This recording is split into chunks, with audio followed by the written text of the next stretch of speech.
deep ocean. Fantastic creatures, undiscovered wonders on our very own planet. Spectacular civilizations built by animals older than the human race.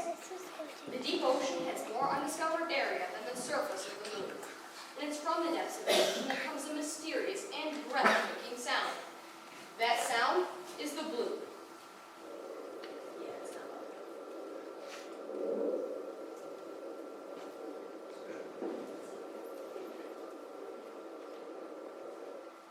The whole sound is the bloop, not just the rapidly rising pitch section. Now, knowing that, listen again.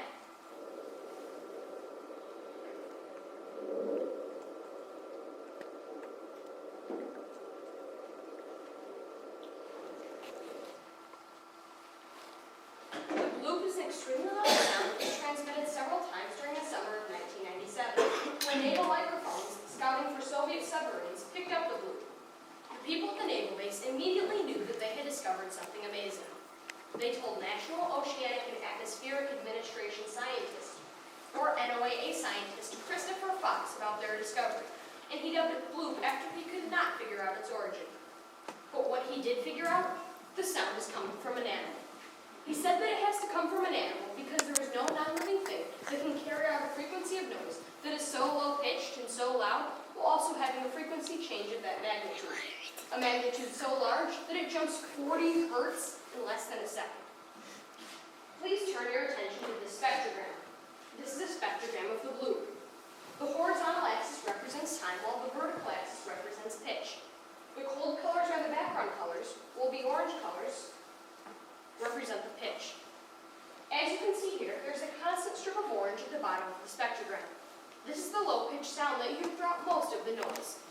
The two vertical orange slits are the sections of rapidly rising frequency. The naval microphones also picked up 500 mysterious sounds during the summer of 1997. They were named slowdown, train, Julia, upsweep, and whistle. The slowdown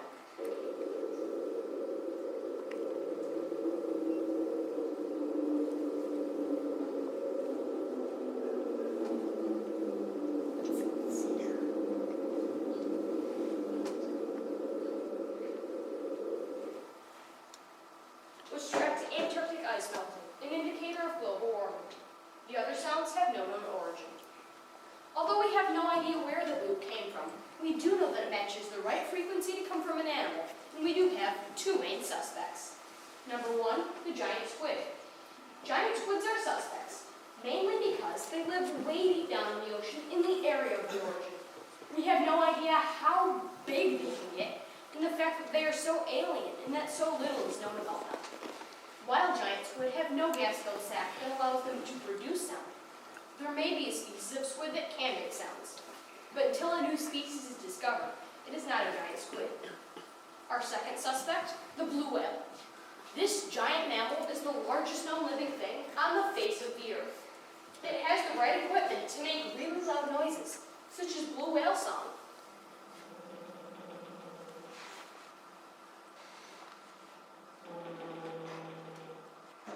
But the bloop is so loud that the loudest blue whale sound is pitiful compared to it. The blue whale multiplied by 3 would be the probable case of the sound. To put this in perspective, a blue whale multiplied by 3 would be 300 feet long, or the size of a football field. That's the equivalent of 8 city buses lined up end to end. Take a look at this chart. At the bottom here is a blue whale multiplied by 3. This is a normal blue whale. And this tiny dot over here, that little thing, that's a 6-foot man. That's how big what we're dealing with is. If it were to be a whale, or any other living creature, it would have to be as big or bigger than that. That, in all of its big-tasticness, undiscovered in our very own oceans. Although we have no idea where the bloop came from, we do know that it matches the right frequency to come from an animal. A moment ago, I mentioned how extremely loud the bloop is. Now let's explore on that and find out what this really means. As you can see here, you start to hear a noise around 20 decibels, or about the sound of a watch ticking. Conversations are around 60 decibels, and I am forensicating to you at 65. A shotgun blast is 140 decibels, or when you lose hearing, on the spot the second you hear it. The bloop is 147 decibels, louder than a shotgun blast at the source. It was so loud, in fact, that it was picked up at 2 different microphone detectors 3,000 miles apart at the same time. Yeah, 147 decibels. When I said loud, I meant loud. From another standpoint, the bloop shows us how much we don't know and how small we are compared to what might be out there. It shows us that there is so much that we don't know about. Take the dinosaurs. We know that they lived and died. But in the 1870s, when the first dinosaur bone ever was dug up, we had yet to learn about extinction. So we automatically assumed that it was something that was living on Earth at that time. So what else do we know? Or look at the exploration of outer space. The unknown drove many people to unite, to dedicate their lives to the exploration and study of space, and to create spectacular technology to let others further explore the mystery of space. The bloop is just one of many unknown occurrences in nature.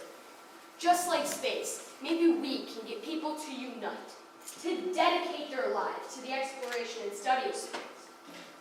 To unite, to dedicate their lives to exploring the deep ocean.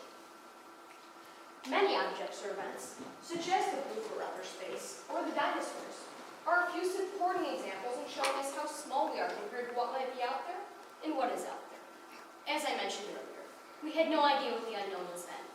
So what else?